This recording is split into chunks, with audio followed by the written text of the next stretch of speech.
Then 5j plus plus भनेर एउटा लुपभित्र अर्को लुप राख्यो भने त्यसलाई नेस्टेड लुप भने जस्तै होइन। अब एउटा स्ट्रक्चरभित्र अर्को स्ट्रक्चर राख्ने कन्सेप्ट होइन, अथवा चाहिँ स्ट्रक्चरभित्र स्ट्रक्चरहरू चाहिँ त्यो कम्बाइन गरेर राख्नु मिल्ने खालको कन्सेप्ट है, त्यस्तोलाई चाहिँ हामीले नेस्टेड स्ट्रक्चर भनेर भन्छौँ। अब नेस्टेड स्ट्रक्चर किन चाहियो भन्दाखेरि चाहिँ जस्तो अब भन्छ नेस्टेड स्ट्रक्चर के रहेछ भन्दाखेरि चाहिँ we can have members of a structure itself as a structure के, कुनै पनि स्ट्रक्चरको मेम्बर होइन त्यसलाई चाहिँ स्ट्रक्चरभित्रै फेरि अर्को स्ट्रक्चरभित्र डिफाइन गर्न मिल्छ। अनि त्यो भनेको चाहिँ स्ट्रक्चर विदिन स्ट्रक्चर भने जस्तो हो नि त, एउटा स्ट्रक्चरभित्र अर्को स्ट्रक्चर चाहिँ डिफाइन गर्न मिल्यो। अनि त्यस्तो स्ट्रक्चरहरूलाई चाहिँ हामीले नेस्टेड स्ट्रक्चर भनेर भन्छौँ। जस्तो यसले के गर्छ भन्दाखेरि अलिकति कम्प्लेक्स खालको डेटा स्ट्रक्चरहरूलाई होइन, कम्प्लेक्स खालको डेटा टाइपहरूलाई चाहिँ यो सल्भ गर्न चाहिँ हेल्प गर्छ क्या। जस्तो एउटा एक्जाम्पल भने के, एक्जाम्पलको लागि के भनौँ भन्दाखेरि चाहिँ मलाई चाहिँ कसैको एड्रेस स्टोर गर्नुपर्ने छ, मलाई स्ट्रक्चरमा काम गर्नुपर्ने छ। अनि स्ट्रक्चरमा काम गरिराख्दाखेरि चाहिँ मलाई चाहिँ कसैको एड्रेसहरू स्टोर गर्नुपर्ने छ। अब एड्रेस स्टोर गरिराख्दाखेरि अब यसो सोच्यो भने एड्रेसभित्र त अब अरू छुट्टै थुप्रै कुराहरू ल्याउन सकिन्छ नि त। जस्तो मैले एड्रेस भन्ने बित्तिकै त्यसको मैले सिटी कति के हो भनेर सोध्न सक्छु, अथवा स्ट्रिट नम्बर कति हो भनेर सोध्न सक्छु होइन, अथवा वार्ड नम्बर कति हो भनेर यसरी सोध्न सक्छु होइन। यो चाहिँ एड्रेस जस्तो एउटा नर्मल एउटा मान्छेको होइन, जस्तो मैले एउटा मान्छेको के हुनसक्छ, नेम हुनसक्छ, अनि फर्दर उसको एड्रेस हुनसक्छ। अनि यो एड्रेसभित्र पनि त हामीले यसरी सब टपिकहरू बनाउन सकिँदो रहेछ। जस्तो एड्रेसभित्र पनि सिटी हुन्छ, अनि एड्रेसभित्र मैले स्ट्रिट नम्बर पनि राख्न मिल्दो रहेछ, अनि एड्रेसभित्र वार्ड नम्बर पनि राख्न मिल्दो रहेछ। अब यो हेर्दाखेरि यो अलिकति कम्प्लेक्स टाइपको डेटा स्ट्रक्चर देखिन्छ क्या। जस्तो कस्तो भन्दाखेरि चाहिँ यो सिटी स्ट्रिट र वार्ड भनेको चाहिँ एड्रेसको एट्रिब्युट्सहरू हो है, एड्रेसको प्रपर्टी हो यिनीहरू भनेर चाहिँ त्यो छुडिनु पनि पर्यो। अनि यो कुरालाई एड्रेस गर्नलाई अब हामीले स्ट्रक्चर कसरी युज गर्न मिल्छ भन्दाखेरि चाहिँ सो सबभन्दा सुरुमा मैले के गर्छु भन्दाखेरि एउटा स्ट्रक्चर क्रिएट गर्छु। त्यो स्ट्रक्चरमा मैले के गर्छु भन्दाखेरि स्ट्रक्ट एड्रेस होइन, एड्रेस भनेर चाहिँ मैले एउटा स्ट्रक्चर क्रिएट गरेँ। यसमा चाहिँ सपोज ल मैले सिटीको नाम राखेँ, क्यार सिटी भनेर राखेँ, यसलाई चाहिँ मैले एरे कन्स्ट्रक्ट गरेँ यसरी हो। त्यसपछि अब स्ट्रिट नम्बर भनेको इन्टिजर नम्बर भइहाल्यो, इन्ट एसएनओ भनौँ है, स्ट्रिट नम्बरलाई एसएनओ भनौँ। अनि वार्ड नम्बरलाई चाहिँ इन्ट डब्लुएनओ भनेर भनौँ, वार्ड नम्बरलाई चाहिँ यसरी डब्लुएनओ भनेर लेखौँ है। यो गरेपछि मेरो के भयो, एउटा एड्रेस भन्ने स्ट्रक्चर क्रिएट भयो। अब एड्रेस भन्ने स्ट्रक्चर क्रिएट भइसकेपछि अब स्ट्रक्चरमा कसरी काम हुन्छ बेसिकली भन्ने कुरा हामीलाई थाहा छ होइन। अब यसलाई एक्सेस गर्नु पऱ्यो भने मैले एउटा स्ट्रक्चर बनाएँ भने, एड्रेसको एउटा स्ट्रक्चर बनाएँ भने, जस्तो A1 भन्ने बनाएँ भने A1 डट सिटी भन्ने हुने भयो, अनि A1 डट एसएनओ भन्ने हुने भयो, अनि त्यसपछि A1 डट डब्लुएनओ भनेर हुने भयो है, यसरी हुने भयो। तर अब हेरौँ है मैले के गर्छु भन्दाखेरि मैले अब यो सँगसँगै म अर्को स्ट्रक्चर पनि बनाउँछु। म त्यही प्रोग्राममा छु होइन, मैले यहाँबाट इन्क्लुडको पार्ट सुरु गरेँ, म त्यही प्रोग्राममा छु। अब यो स्ट्रक्चर कम्प्लिट हुने बित्तिकै म अब अर्को स्ट्रक्चर बनाउँछु। जस्तो अर्को स्ट्रक्चर मैले कस्तो बनाउँछु भन्दाखेरि स्ट्रक्ट इम्प्लोइ भनेर भनौँ। अहिलेको लागि मेरो प्रोग्रामले के गर्नुपर्ने छ भन्दाखेरि कुनै पनि इम्प्लोइको नेम र उसको एड्रेसको डिटेल्सहरू स्टोर गर्नुपर्ने छ होइन। अब त्यसको लागि मैले के गर्नु मिल्दो रहेछ भन्दाखेरि चाहिँ स्ट्रक्ट इम्प्लोइ गरेर मैले एउटा स्ट्रक्चर बनाउन ट्राई गरेँ। यसको लागि चाहिँ मैले क्यार नेम भनेर भनेँ होइन, अनि यसको मैले 20 भनेर दिएँ। अब एउटा स्ट्रक्चरको ब्युटी के हो भन्दाखेरि चाहिँ मैले स्ट्रक्चरको मेम्बरलाई चाहिँ स्ट्रक्चरभित्रै युज गर्न पाउँछु कि। पहिला मैले के गर्थेँ, हिजोको प्रोग्रामसम्म मैले के गर्थेँ भन्दाखेरि इन्ट मेनभित्र गएर बल्ल मैले के गरेको थिएँ स्ट्रक्ट, अनि त्यसपछि जस्तो मेरो एड्रेस छ भने स्ट्रक्ट एड्रेस A1 भनेर यसरी बनाएको थियो नि त होइन। अब मैले यहाँ के गर्न पाउँछु भन्दाखेरि चाहिँ इम्प्लोइ भन्ने आफैमा एउटा स्ट्रक्चर हो, एड्रेस भन्ने पनि आफैमा एउटा स्ट्रक्चर हो होइन। अनि मैले के गर्न पाउँछु भन्दाखेरि कुनै एउटा स्ट्रक्चरमा अर्को स्ट्रक्चरलाई चाहिँ एज अ मेम्बर भेरिएबल चाहिँ युज गर्न पाउँछु। जस्तो त्यो भनेको चाहिँ मैले के गर्न पाएँ भन्दाखेरि चाहिँ यहाँनिर चाहिँ अब स्ट्रक्ट एड्रेस जुन चाहिँ मैले मेन पार्टमा गरेर गर्थेँ नि होइन, मैले चाहिँ स्ट्रक्ट एड्रेस ADD भनेर यसरी यहाँ क्रिएट गर्न पाएँ कि यसरी यहाँनिर चाहिँ। अब यसलाई चाहिँ कसरी हेर्न पायो, यसलाई चाहिँ हामीले अब नेस्टेड स्ट्रक्चर, यो स्ट्रक्चरभित्र यो इम्प्लोइ भन्ने स्ट्रक्चरभित्र हामीले कुन स्ट्रक्चर युज गर्यौँ भन्दाखेरि एड्रेस भन्ने स्ट्रक्चर चाहिँ युज गरेको छौँ। त्यही भएर यस्तो खालको स्ट्रक्चरलाई if a structure contains another structure अथवा स्ट्रक्चर विदिन अ स्ट्रक्चरको कन्सेप्टलाई चाहिँ हामीले नेस्टेड स्ट्रक्चर भनेर भन्दो रहेछौँ है। So not every program requires to be solve by this nested structure type होइन। तर यसले गर्दाखेरि के हुन्छ भन्दाखेरि अलिकति रियलिस्टिक प्रब्लमहरू सल्भ गर्न चाहिँ हामीलाई हेल्प गर्छ क्या। जस्तो अब यहाँ हेऱ्यो भने चाहिँ जस्तो मैले यहीँ लेख्न पाउँथेँ नि त, यहीँ लेख्न त मैले यहीँ char city 20 int SNO int WNO भन्ने यहीँ लेख्न पाउँथेँ। तर त्यो गर्नुभन्दा मैले के गरेँ भन्दाखेरि एड्रेस भन्ने छुट्टै स्ट्रक्चर बनाएँ। अब त्यसले गर्दा फाइदा के भयो भन्दाखेरि चाहिँ मैले यहाँ गएर केही कुरा थपिदिएँ सपोज, जस्तो मैले यहाँनिर चाहिँ सपोज गरेर अब पोस्ट अफिस नम्बर भनेर यहाँ थपेँ ल होइन, एड्रेसमा अरू के हुन्छ पोस्ट बक्स नम्बर भनेर थपेँ यसलाई सपोज है। यो थप्ने मैले एक ठाउँमा थप्ने बित्तिकै के भयो भन्दाखेरि चाहिँ अब एड्रेसको एउटा कम्पोनेन्ट थपियो के, त्यसले चाहिँ सबै प्रोग्रामभरिमा के गर्ने हो इम्प्याक्ट पार्ने भयो। त्यसले गर्दाखेरि हामीले काम गर्न सजिलो भयो होइन। अनि यति कम्पोनेन्ट चाहिँ एड्रेसको कम्पोनेन्ट रहेछ, यसलाई केही चलाउनु पऱ्यो भने यहीँबाट चलाए भयो। जस्तो मलाई यो एसएनओ भन्ने चाहिँदैन, मैले यहीँबाट फालिदिए भयो है। म चाहिँ हरेक कुरा म्यानेज गर्नलाई चाहिँ के हुँदो रहेछ यसरी सजिलो चाहिँ हुँदो रहेछ। नेसेसरी स्ट्रक्चरले काम नेसेसरी स्ट्रक्चरमा काम गर्दाखेरि चाहिँ अब त्यो सकिन्छ भने म्यानेज गर्न सकिन्छ भने ठ्याक्क त्यो कम्पोनेन्टहरू छुट्याइन्छ होइन। स्ट्रक्चर के लाई हो त्यसलाई ग्रुप बनाएर त्यसरी चाहिँ काम गरिँदो रहेछ। अब यसलाई चाहिँ मैले मेन स्ट्रक्चर भन्न पाएँ, यो चाहिँ एउटा मेन स्ट्रक्चर भयो। अनि यो चाहिँ डिपेन्डेन्ट स्ट्रक्चर जस्तो भयो अब चाहिँ है। किन भन्दाखेरि यो स्ट्रक्चरलाई मैले कतै के गरेको छु भन्दाखेरि अर्को कुनै एउटा स्ट्रक्चरमा लगेर त्यसलाई एज अ मेम्बर भेरिएबल चाहिँ युज गरेको छु। अब हेरौँ है, अब मैले मेन प्रोग्राममा गएर के गर्छु भन्दाखेरि चाहिँ यहाँनिर गएर चाहिँ जस्तो मैले इन्ट मेन बल्ल मैले यहाँबाट सुरु गरेँ। मेरो प्रोग्राममा अहिले दुईवटा स्ट्रक्चर छ, एउटा एड्रेस भन्ने स्ट्रक्चर, एउटा इम्प्लोइ भन्ने स्ट्रक्चर। अनि इम्प्लोइ भन्ने स्ट्रक्चरभित्र मैले के गरेको छु भन्दाखेरि एड्रेस भन्ने स्ट्रक्चरको एउटा भेरिएबल क्रिएट गरेको छु। त्यो चाहिँ मैले पहिला कहाँ गर्थेँ मेन प्रोग्रामभित्र आएर गर्थेँ। मेन प्रोग्रामभित्र आएपछि बल्ल मैले स्ट्रक्चरको भेरिएबलहरू बनाउँथेँ। तर यहाँनिर चाहिँ अब यसले मलाई के फाइदा गराउँछ भन्दाखेरि अब हेरौँ है, जस्तो मैले सधैँ सुरुमा जस्तो प्रिन्ट एफ सधैँ सुरुमा त के गर्नु पऱ्यो, मैले इम्प्लोइको एउटा भेरिएबल क्रिएट गर्न पऱ्यो। त्यसको लागि मैले के गर्नु पऱ्यो स्ट्रक्ट इम्प्लोइ मैले सपोज E1 भनेर भने एउटा मात्रै इम्प्लोइ क्रिएट गर्छु अहिलेको लागि होइन। अब इम्प्लोइ क्रिएट गरिसकेपछि चाहिँ अब के गरौँ भन्दाखेरि चाहिँ जस्तो प्रिन्ट एफ इन्टर नेम भनेर भन्यो, नेमलाई मैले केमा स्क्यान गर्छु भन्दाखेरि स्क्यान एफ %s गरेर एड्रेस अफ E1 डट नेममा लगेर मैले यसरी राखेँ है। यो गर्दा मैले पाएँ। अब मैले उसलाई के सोध्छु भन्दाखेरि उसको एड्रेसको डिटेल्सहरू लिन्छु नि त। एड्रेसको डिटेल लिँदाखेरि मैले के भन्छु सिटी जस्तो मैले printf enter your city भनेर भने होइन।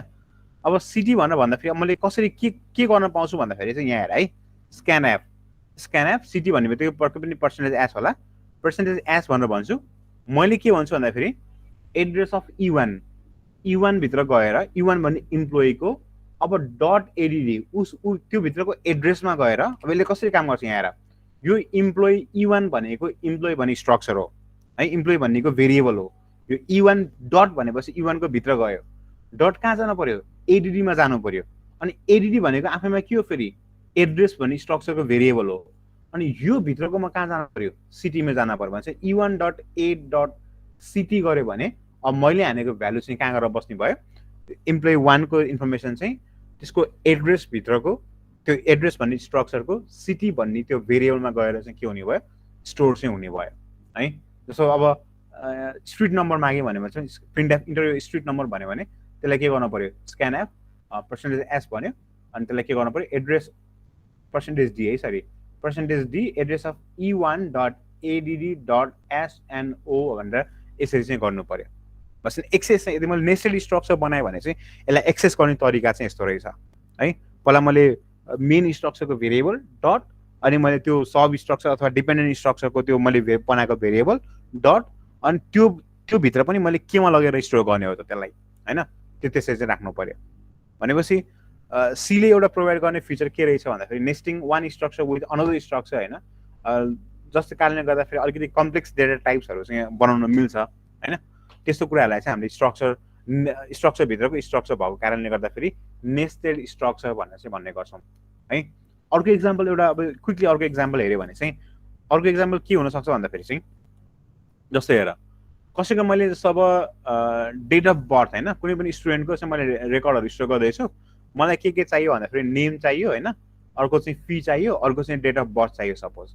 अब यो गऱ्यो भने मैले कसरी यसमा नेस्टेड स्ट्रक्चर चाहिँ कसरी इम्प्लिमेन्ट गर्न सक्छु भन्दाखेरि नेम भनेको ल नेम नै छ ठिकै छ होइन, फी भनेको पनि फी नै छ ठिकै छ।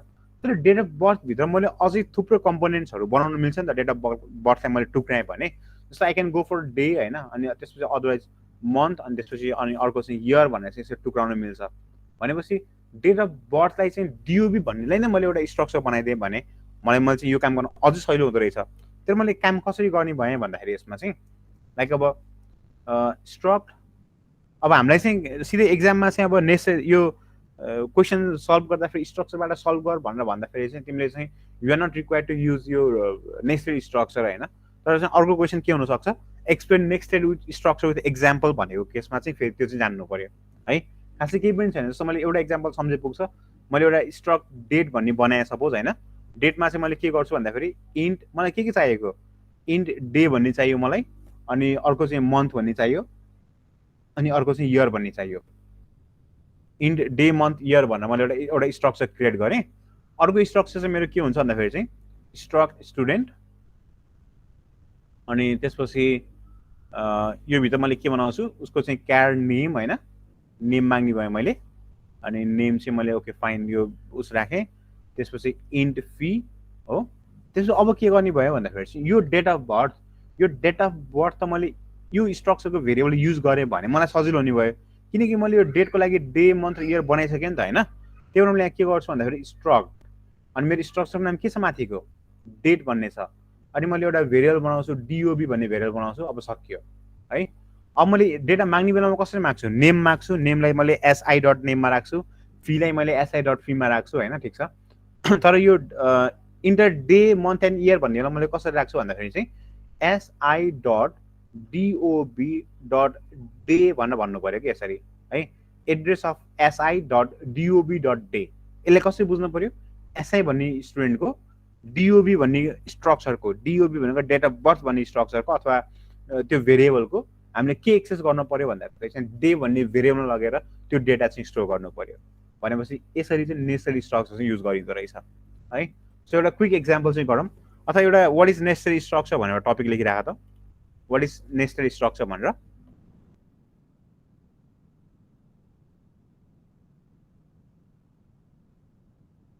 ल the feature of nesting one, the feature of having a structure within the structure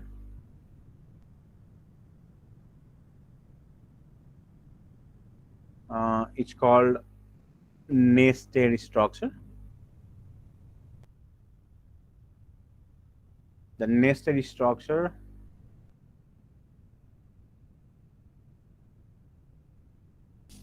helps to create complex data structure.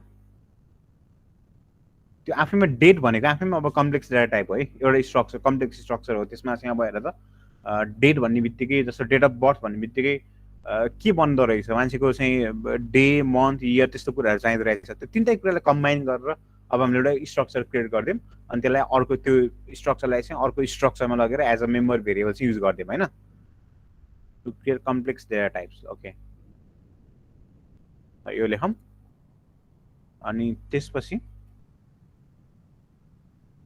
Structure within structure भनेर चाहिँ नेसेसरी स्ट्रक्चर रहेछ।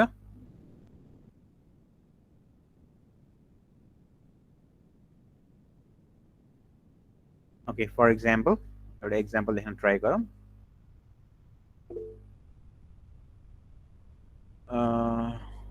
ओके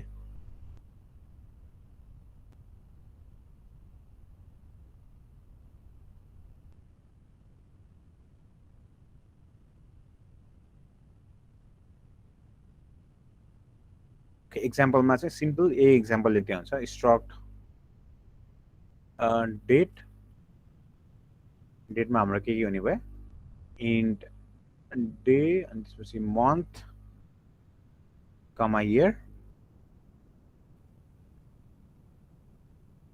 अनि अर्को स्ट्रक्चर बनाऊँ मेन स्ट्रक्चर जुन चाहिँ हामीले जस्तो स्टुडेन्ट भनेर भनिदिउँ होइन। स्टुडेन्टभित्र हामीले के राख्ने भयौँ भन्दाखेरि चाहिँ उसको नेम, क्यार नेम, अनि अर्को चाहिँ ल फी राखिदिउँ, इन्ट फी भनेर राखिदिउँ। त्यसपछि स्ट्रक्ट डेट डिओबी है, हामीले माथिको स्ट्रक्चरको भेरिएबल चाहिँ तल क्रिएट गर्छौँ, स्ट्रक्ट डेट डिओबी यसरी चाहिँ क्रिएट गर्ने भयो है।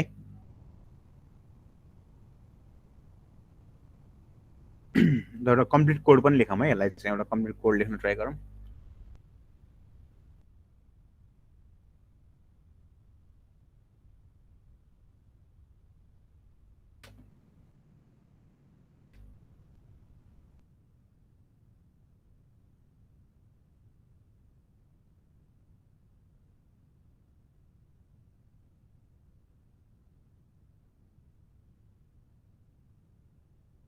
जस्तो भयो होला है।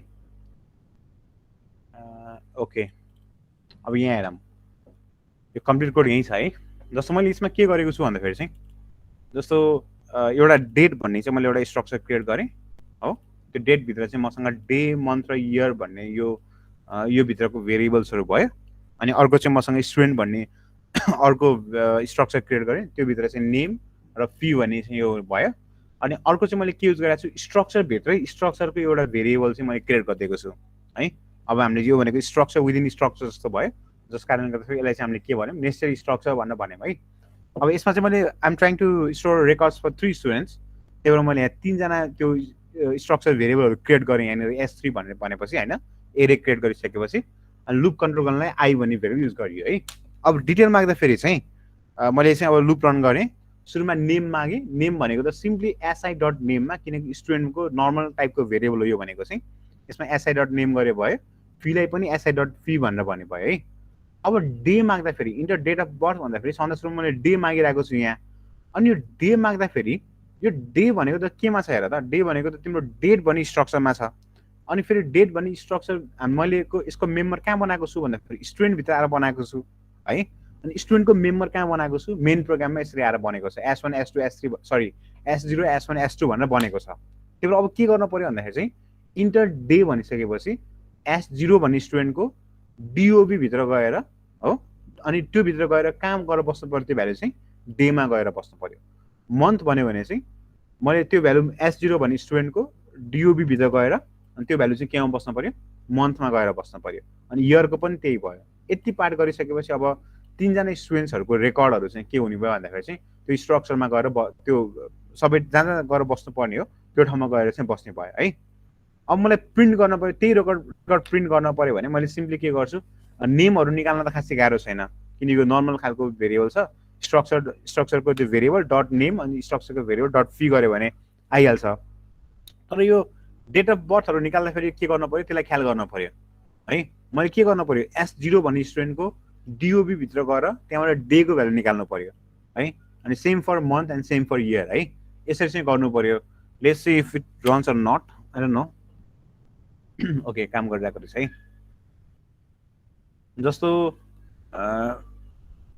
ल मान्छेको नामै 1 भनेर भनौँ है, यसको फी चाहिँ 12 भनेर भनिदिउँ। इन्टर डेट अफ बर्थ जस्तो 12 अनि मन्थ चाहिँ 1, अब इयर चाहिँ 2000 है, एउटा यो भयो।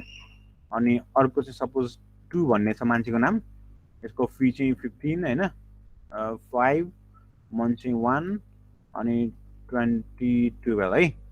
अनि अर्को चाहिँ 3 राखौँ, त्यसपछि फीमा चाहिँ 52 राखौँ, अनि डेमा चाहिँ 18 राखौँ, अनि 5 राखौँ, अनि 1995 भनेर राखौँ है। अब यो गर्दाखेरि हेर त ठ्याक्कै यसले कस्तो राम्रो फर्मेटमा यसले प्रिन्ट गरिरहेको छ भन्दाखेरि नेम प्रिन्ट गर्यो, फी प्रिन्ट गर्यो, अनि डेट अफ बर्थलाई ठ्याक्क डेट अफ बर्थकै फर्मेटमा होइन। यो सुरुमा मन्थ आएको छ, सरी सुरुमा डे नै होला, यो डे आएको छ, त्यसपछि मन्थ आएको छ, त्यसपछि इयर आएको छ है। यसले यसरी चाहिँ प्रिन्ट गर्यो है। त्यो प्रिन्ट गर्न खासै गाह्रो कुरा भएन। यहाँ प्रिन्ट गरेमा खालि के गरेको छ भन्दाखेरि प्रिन्ट भित्र यो %d पछि ड्यास ड्यास राखेको, त्यही भएर त्यस्तो फर्मेटमा चाहिँ प्रिन्ट भएको है। सो हाम्रो काम भनेको चाहिँ अहिले एउटा एक्जाम्पल चाहिँ कम्प्लिट गरौँ है। सो नेसेसरी स्ट्रक्चरमा यति गऱ्यो भने चाहिँ यहाँबाट अब बुझ्नुपर्ने चाहिँ यति नै हो। अब यसमा खासै नयाँ कुरा केही पनि छैन, खालि नेसेसरी स्ट्रक्चर बनायो भने त्यहाँको मेम्बर्सहरूलाई कसरी एक्सेस गर्न मिल्दो रहेछ भन्ने कुराहरू पनि मात्रै सिक्ने हो यसमा चाहिँ। त्यसमा त्यही 2टा डट अपरेटर लगाउनु पर्दो रहेछ भन्ने कुरा थाहा भयो हामीलाई है। अब एक्जाम पोइन्ट अफ भ्यूबाट हेऱ्यौँ भने चाहिँ जस्तो अहिलेसम्म के सोधिरहेको हुँदैन भन्दाखेरि चाहिँ ल तिमीलाई कुनै एउटा क्वेसन सल्भ गर्न दियो भने अनि त्यसमा चाहिँ तिमीले नेसेसरी स्ट्रक्चर युज गर्नुपर्छ भन्ने हुँदैन। तर कहिलेकाहीँ क्वेसनमा चाहिँ जस्तो अब what is necessary structure, explain with example, अथवा चाहिँ give one example for necessary structure भन्ने टाइपको क्वेसनहरू चाहिँ सोधिरहेको छ है। त्यो कारणले गर्दाखेरि चाहिँ एउटा एक्जाम्पलमा कम्फर्टेबल भयो भने यो कन्सेप्ट पनि सबै बुझिन्छ, खासै गाह्रो केही पनि छैन, अनि एक्जाम पोइन्ट अफ भ्यूबाट त्यो सजिलो पनि हुन्छ है। So that's all we are required to do for this.